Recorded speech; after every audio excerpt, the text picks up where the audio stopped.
selamat siang semuanya. Perkenalkan, nama saya Remo Aditya Nanta Panjaitan. Perkenalkan, nama saya Melisa Brutarigan. Perkenalkan, nama saya Wina Febriana. Kami dari kelompok 3. Aliran linguistik struktural Bloomfield. Leonard Bloomfield adalah ahli bahasa Amerika yang berpengaruh terhadap linguistik Amerika Serikat selama paruh pertama abad ke-20 Masehi. Perkiraannya yang utama diterbitkan dalam bentuk berjudul Language pada tahun 1933. Bloomfield merupakan pengikut strukturalisme yang pemikirannya dipengaruhi oleh Ferdinand de Saussure. Strukturalisme adalah teori yang menyatakan bahwa berbagai gejala budaya dan alamiah sebagai bangunan teoritis atau abstrak yang terdiri atas unsur-unsur yang berhubungan satu sama lain, relasi sigmatis dan pragmatis. Bloomfield menggunakan konsep Ferdinand de Saussure sebagai asas pengkajian, yaitu dalam struktur bahasa. Beliau turut meneliti dua kejadian sejarah di Amerika sehingga mencetuskan pemesatan perkembangan aliran struktural. Hashim Haji Musa 1994 menyatakan kajian sejarah yang dilakukan oleh Bloomfield ialah berkenan wujud bahasa-bahasa orang asli di Amerika Serikat yang begitu banyak dari berbagai serta kegiatan penakluk dan peperangan yang mengakibatkan kehilangan bahasa-bahasa tersebut karena kematian penutur-penutur dari bahasa itu.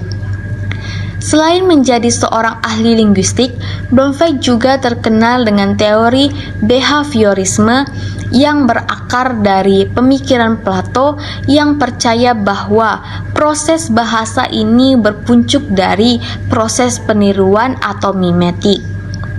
Sebelum mengikuti aliran behaviorisme dari Watson dan Wayne, Bloomfield menganut paham metalisme yang sejalan dengan teori psikologi Wuch. Kemudian beliau menentang metalisme dan mengikuti aliran perilaku atau behaviorisme. Hal ini sangat berpengaruh terhadap perkembangan linguistik Amerika. Bloomfield menerangkan makna semantik dan dengan rumus-rumus behaviorisme. Akibat makna tidak dikaji oleh linguis-linguis lain yang menjadi pengikutnya. Unsur-unsur linguistik diterangkan berdasarkan distribusi unsur-unsur tersebut di dalam lingkungan di mana unsur-unsur tersebut berada. Sikap Bloomfield yang menolak mentalistik sejalan dengan iklim filsafat yang berkembang pada masa itu di Amerika, yaitu filsafat behaviorisme. Oleh karena itu, dalam memberikan bahasa aliran strukturalisme ini selalu berdasarkan diri pada fakta-fakta objektif yang dapat dicocokkan dengan kenyataan-kenyataan yang dapat diamati. Selanjutnya ada ciri-ciri aliran struktural Bloomfield sebagai berikut. Yang pertama, objek kajian bahasanya yaitu bahasa yang masih hidup di masyarakat, bukan bahasa yang sudah mati. Yang kedua, cara kerja sangat menekankan pentingnya data yang objektif untuk memberikan suatu bahasa.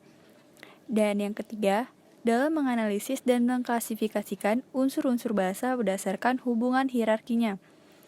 Yang keempat, menganggap setiap bahasa memiliki pola tertentu yang berbeda dengan bahasa yang lain. Dan yang kelima, membagi kata menjadi dua bentuk, yaitu bentuk bebas dan bentuk terikat. Yang keenam, memandang bahasa terdiri atas sejumlah isyarat atau tanda. Ketujuh, dalam menganalisis berusaha memenggal menjadi dua konstituen. Dan yang kedelapan, distribusi dapat bersifat komplementer dan paralel. Selanjutnya yang terakhir, kesembilan, sudah mengenal subjek dan predikat. Tokoh-tokoh aliran struktural Bloomfield. Di samping Leonardo Bloomfield sendiri, tokoh-tokoh lain dalam aliran struktural Bloomfield adalah Jellic S. Harris dengan bukunya Struktural Linguistik, seorang linguis Amerika yang sangat terpengaruh oleh Bloomfield, bahkan bertindak lebih jauh lagi dengan meninggalkan makna sama sekali. Hull, seorang pencetus teori mediasi atau mediational theory, kemudian dilanjutkan oleh C. Osgood, seorang murid Hull yang telah memperluas teori mediasi dalam rangka untuk menjelaskan gejala bahasa. Perbedaan antara teori S dan R yang murni dengan teori mediasi.